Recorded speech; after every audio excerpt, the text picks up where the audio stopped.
지금부터는 우리가 수요 공급 법칙을 보려고 하는 겁니다. 부동산학을 공부할 때는 크게 8개의 목차를 가지고 공부를 하게 되는데, 이전까지 했던 것은 총론이라는 파트를 중심으로 해서 부동산에 관련된 전반적인 용어를 중심으로 공부를 했어요. 자, 그런데 지금부터는 수요 공급 이론에 관한 내용을 보려고 하는 겁니다. 그래서 이 수요 공급 이론은 부동산학의 전반부를 공부하는데 가장 중요한 용어가 되기 때문에 차근차근하게 정리를 하시면 쉽게 정리가 되는 거죠. 그래서 첫 번째로 수요 법칙과 공급 법칙이 뭐냐 이렇게 보려고 하는 겁니다. 자, 여기서 앞으로 수요 이러면은요 사겠다 이렇게 이야기를 합니다. 그 다음에 공급, 그럼 뭐라고 하자? 반대 개념이니까 팔겠다.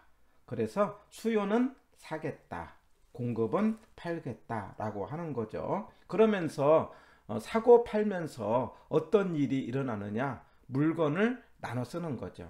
제가 한마디로 쉽게 사겠다라고 했지만은 조금 더 그 말의 표현을 정확하게 한다면은 돈을 주고 물건을 사겠다라는 거죠. 돈을 주고 물건을 사겠다.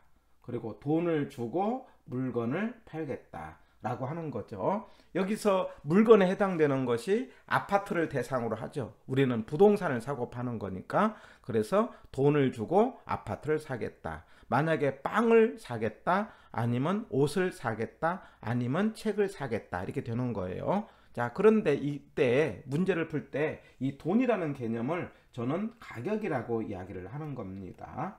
예. 그리고 물건이라는 개념을 우리는 수량이라고 이야기를 하는 거죠. 그래서 돈을 주고 물건을 사겠다는 건 돈은 뭐고 가격이고 물건은 수량이어서 가격과 수량 사이에 어떤 법칙을 찾으려고 한다라고 하는 거죠. 그러면 여기서 법칙이라는 말하고 이론이라는 말하고 원리라는 말은 같은 말인데, 우리가 자연 법칙, 그럼 뭐냐면 자연에서 일어나는 반복되는 현상이죠. 봄이 되면 여름이 오고, 여름이 오면 가을이 오고, 가을 다음에 겨울이 온다는 사실을 알므로 인해서 다음에 어떤 일이 준비를 하잖아요. 그런 것처럼 원리라든가 법칙을 알므로 인해서 다음에 일어나는 것을 알 수가 있죠. 그러면 수요 공급 법칙은 뭐냐? 이건 경제 법칙이에요. 그러면 여기서 경제는 뭘 말할까요? 돈을 쓰고 돈을 받는, 돈을 버는 행동을 말합니다. 그럴 때 돈을 쓴다는 개념은 수요 법칙이고 돈을 버는 행동은 공급 법칙이죠. 해서 가격과 수량과의 관계를 따지는데, 앞으로 저는 법칙이 뭐냐? 그러면 가수다 이렇게 이야기해요. 가수는 법칙이다. 가수라는 건 뭘 말합니까? 가격과 수량계의 관계다. 그래서 사는 쪽의 법칙은 무슨 법칙? 수요 법칙. 파는 쪽의 법칙은 공급 법칙이죠. 그러면 사는 사람은 왜 삽니까? 사가지고 그것을 욕망을 추구를 하는 거죠. 사서 내가 만족을 추구를 하는 거죠. 파는 쪽의 법칙은 왜 팝니까? 팔아서 이윤을 추구하는 거죠. 돈 벌려고 하는 거죠. 그럴 때 수요 법칙은 사는 쪽의 입장에서 판단을 해야 되고, 공급 법칙은 파는 쪽의 입장에서 생각을 해야 되는 거죠. 그럴 때 사는 쪽에서는 어떤 일이 일어나느냐?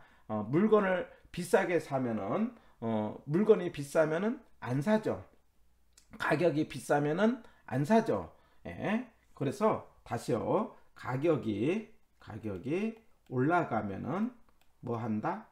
수량이 떨어진다 이 말. 안 산다 이 말. 안 산다는 걸 떨어진다 이 말이에요. 반대로 가격이 내려가면은 수량이 많이 사죠. 이렇게 가격과 수량과의 관계에서 뭐냐면 비쌀 때 안 사고 살 때 많이 산다라는 것을 수요 법칙 그럽니다.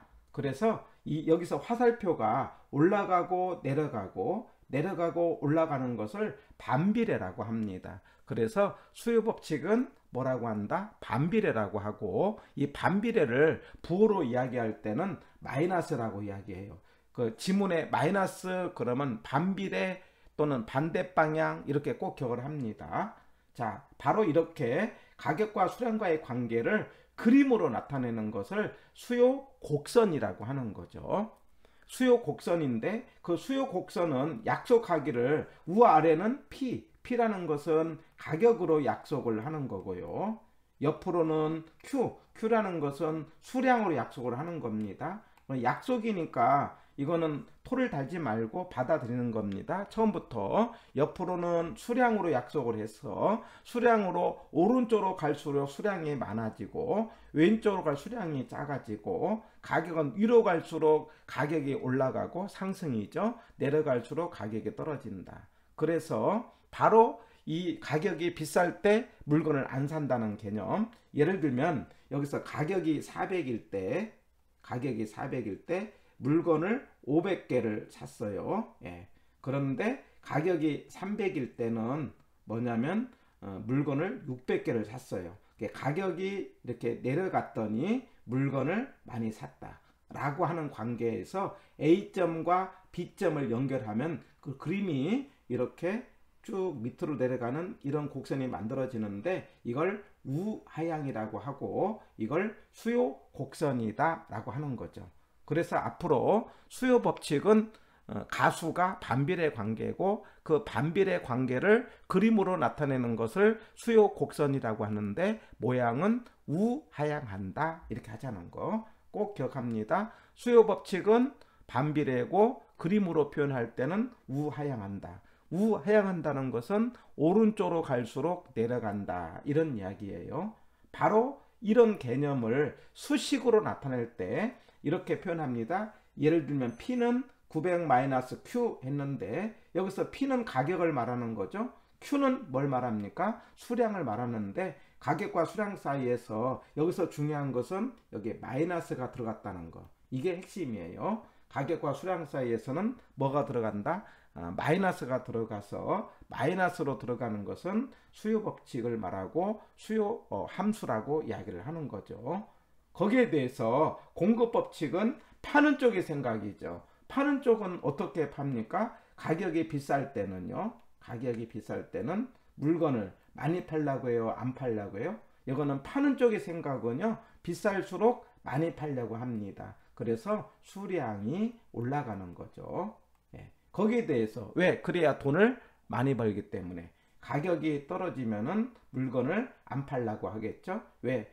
가격이 떨어지면은 팔아봤자 돈이 안 되기 때문에 그래서 가격과 수량 사이의 관계가 화살표가 같잖아요. 그걸 우리는 뭐라고 하는 비례라고 하고요. 비례를 식으로 표현할 때는 플러스라고 한다는 것.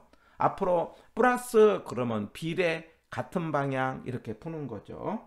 바로 이런 공급 법칙을 그림으로 나타내는 것을 공급 곡선이라고 한다라는 거죠. 다시요. 공급 곡선은 공급 법칙을 그림으로 나타내는 걸 공급 곡선인데 그때 공급 곡선은 모양이 우상향하는 거예요. 여기서 우상향이라는 것은 오른쪽 갈수록 올라간다 이런 뜻이에요. 이렇게 우상향 그럼 오른쪽 갈수록 올라간다. 보세요. 자, 가격이 300일 때는 수량이 200개였어요. 자, 가격이 400일 때는 수량이 300개 있어요. 그래서 A점과 B점을 연결했더니 이렇게 우상향 모양이 생기게 되는데 바로 이 선을 공급 곡선이라고 하고 모양은 우상향이라고 한다.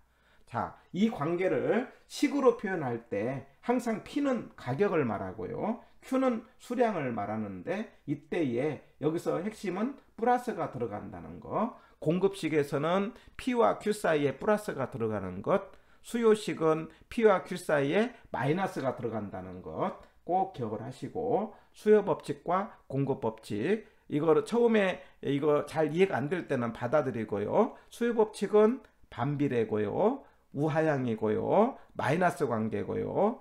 공급 법칙은 비례고요. 그 다음에 우상향이고요. 플러스 관계고 그리고 말하자면 말로 할 때는 가격이 올라갈 때 수요량이 떨어지고 가격이 떨어질 때 수요량이 올라간다는 것. 그 다음에 공급 법칙은 가격이 올라갈 때 공급량이 올라가고 가격이 떨어질 때 공급량이 떨어진다는 것. 가격과 수량과의 관계가 비례 그러면 공급, 반비례 그러면 수요. 이거 대단히 중요하기 때문에 반복을 하시면서 나중에 자꾸 듣다 보면은 익숙하게 되리라고 봅니다. 그래서 수요 법칙과 공급 법칙에 대해서 한번 정리를 해봤습니다.